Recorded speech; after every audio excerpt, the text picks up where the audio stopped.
English learning YouTube channel में आपका बहुत बहुत स्वागत है। मेरा नाम है ऋषभ श्रीवास्तव और आज जिन मॉडल हेल्पिंग वर्ब के बारे में हम पढ़ने वाले हैं वो है नीड। बहुत इम्पॉर्टेंट टॉपिक है। आज इसके कॉन्सेप्ट को हम इस वीडियो लेक्चर में उदाहरण के माध्यम से समझेंगे। जब भी किसी वाक्य में चाहिए या ज़रूरत है या आवश्यकता है का सेंस आता है तो नीड का यूज़ किया जाता है।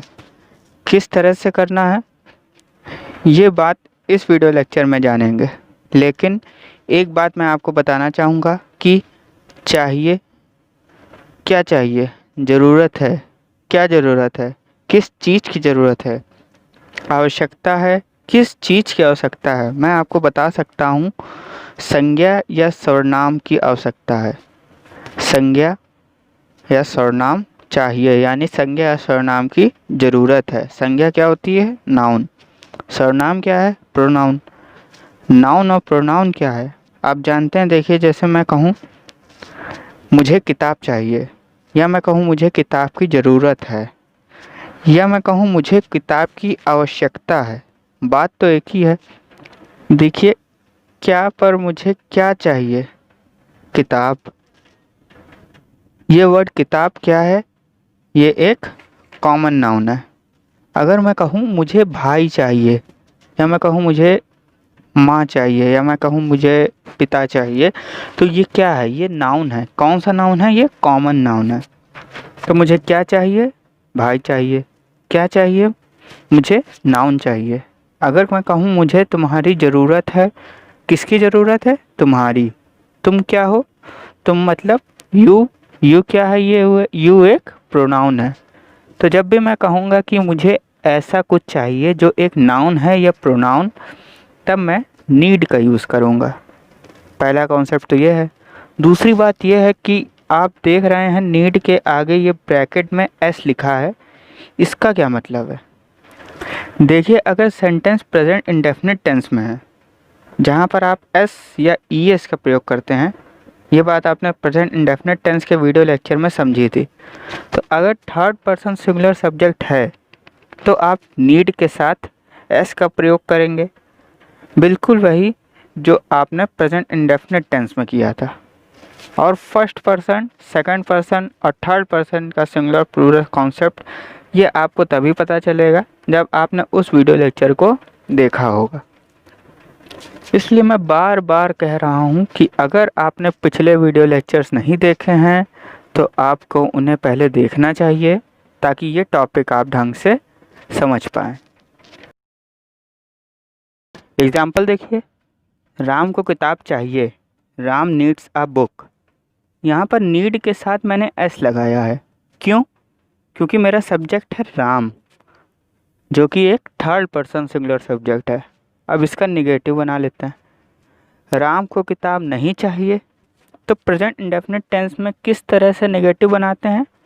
जब थर्ड पर्सन से सिंगुलर सब्जेक्ट होता है तब डज का यूज़ करते हैं। उसी तरह से बनाएंगे, Ram does not need a book.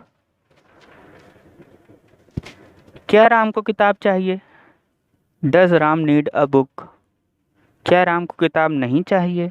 Does Ram not need a book. इसी तरह से देखिए, मुझे किताब चाहिए।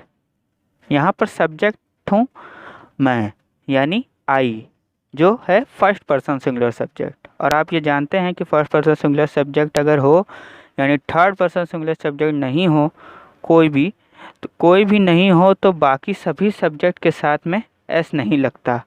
मेन वर्ब का यूज़ तो यहाँ पर भी आप एस का यूज़ नहीं करेंगे, आप कहेंगे आई नीड अ बुक। और निगेटिव सेंटेंस में आप क्या यूज़ करते हैं? डू का यूज़ करते हैं। तो मुझे किताब नहीं चाहिए, I don't need a book, या आप कह सकते हैं I do not need a book. क्या मुझे किताब चाहिए? Do I need a book. क्या मुझे किताब नहीं चाहिए? Do I not need a book. इसी तरह से एक सेंटेंस देखिए, उसे तुम्हारी आवश्यकता है। देखिए, चाहिए, आवश्यकता है तो आप नीड का यूज़ करते हैं। आपने कहा उसे तुम्हारी आवश्यकता है, ही नीड्स यू। यहाँ पर एस क्यों लगाया है? क्योंकि मेरा सब्जेक्ट वो का मतलब ही। अगर वो पुरुष है तो ही, अगर वो स्त्री है तो शी। उसे तुम्हारी आवश्यकता है, किसे ज़रूरत है? उसे। कौन है सब्जेक्ट? वो। ही नीड्स यू, क्योंकि ही कैसा है? हमारा थर्ड पर्सन सिंगुलर सब्जेक्ट है। उसे तुम्हारी आवश्यकता नहीं है, ही डजंट नीड यू। क्या उसे तुम्हारी आवश्यकता है? Does he need you. क्या उसे तुम्हारी आवश्यकता नहीं है? Does he not need you. इसी तरह से देखिए नीडेड। अब बात करते हैं पास्ट में। अभी तो आपने बात की प्रेजेंट में नीड, अब बात करते हैं पास्ट में। चाहिए था या ज़रूरत थी या आवश्यकता थी, किसकी? नाउन या प्रोनाउन की। तो ऐसे केस में आप नीडेड का यूज़ करेंगे पास्ट के लिए। अब देखिए, रोहन को किताब चाहिए थी, Rohan needed a book. Rohan को किताब नहीं चाहिए थी, तो ये आप जानते हैं, आपने पास्ट इंडेफिनिट टेंस में देखा था कि जब नेगेटिव बनाते हैं तो डिड का प्रयोग करते हैं हेल्पिंग वर्ब की तरह।